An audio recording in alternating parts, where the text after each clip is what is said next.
Coach, man, that was some big boy ball y'all played this weekend, man. I know you not afraid of those type of games, but it was a very close game, very back and forth, haymakers, haymakers, haymakers responding. What does it say about your team and the leadership and the resilience of your team to be able to go on the road and a double overtime matchup, add the whiteout, and be able to come away with the win? What does it say about your team?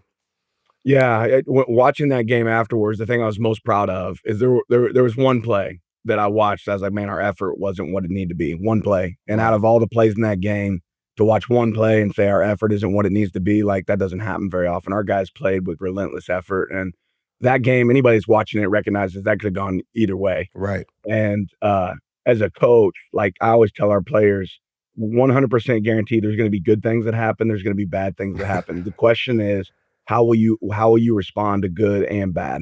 And I'd made a decision in my mind, like, however this game turns out, I'm so proud of the way our guys played. Like that's a good team Yes. in a tough environment. And I honestly, I hurt for, Coach Franklin and his team because they're an unbelievable team like that. And somebody was going to walk out of there not feeling great about how it ended. And it's really like that much, Right. like if that much is the difference. So I was really proud of our guys, regardless of the result. And obviously thrilled that we came out with the W.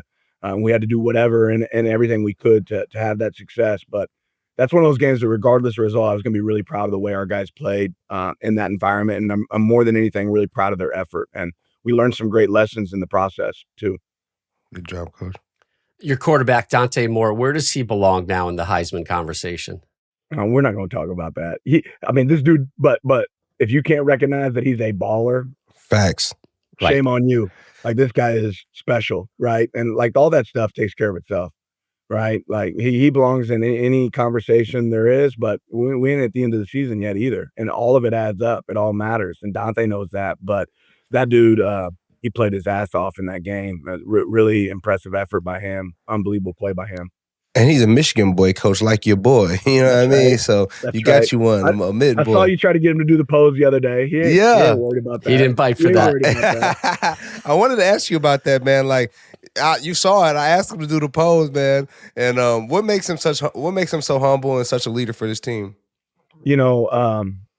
It's part of his maturity. He is a guy that no moment's too big, but he's even keel. It's one of the things I thought that made Gabriel really special. Is he had really great poise in those moments. I remember I came up to him in a third down in the game the other day. I was like, listen, okay, if we get to fourth down and if we don't like the look, you don't have to snap the ball. We can take a delay a game here and we'll punt and we'll be in great shape. He's like, Coach, how about we just convert the third down? I was like, all right, cool.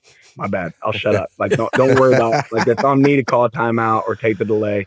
Like, you just go convert this third down. Like, he just has unbelievable poise within the game. He's like, why are you talking to me about fourth down? We're about to convert third down. Shut up, Coach. Like, all right, cool. Good point. That's what's up.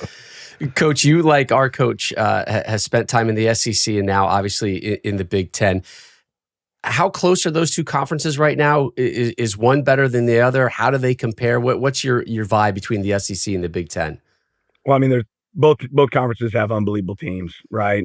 Obviously, the upper hand has really belonged to the Big Ten the last 2 years. Having the two national championships out of that. Four of the last teams playing in the national, or three of the last 2 years teams playing in the national championship are from the Big Ten. But to not acknowledge that the SEC has unbelievable teams would be silly, right? There's really good teams on both sides, and that's made college football fun, right? It's made it fun for everybody, across the nation to recognize like there's some really good teams in both conferences. But I'm really confident right now the Big Ten's playing really good ball, and it's a tough conference to be a part of. That's for sure.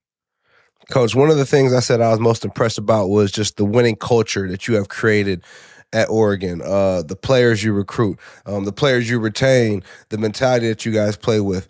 And one thing that goes with that is like the depth of the roster. The depth of your roster is insane. You had 6 different players with a rush attempt in the last game, 8 different pass catchers in that game. Numerous amounts of people show up on the defensive stat sheet. How did you build this foundation at Oregon, man? Because it's extremely impressive to witness.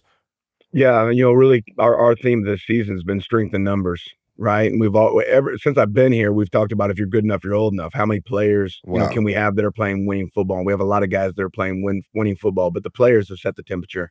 Yeah. Right. They've been the thermostat. They've been the guys that have owned the standard. We've been really fortunate now in year 4. We've never lost a starter to the transfer portal. I think that speaks to Our players really enjoy being here. We have the ability to retain them. The They feel like they're culture. getting developed, but our players have created that culture. They've created that standard, and they've set that mark. And then, there's a belief like, okay, coach, if I practice well enough and I play to the level necessary, I'm gonna find ways to be on the field. And we have a lot of guys that have done that.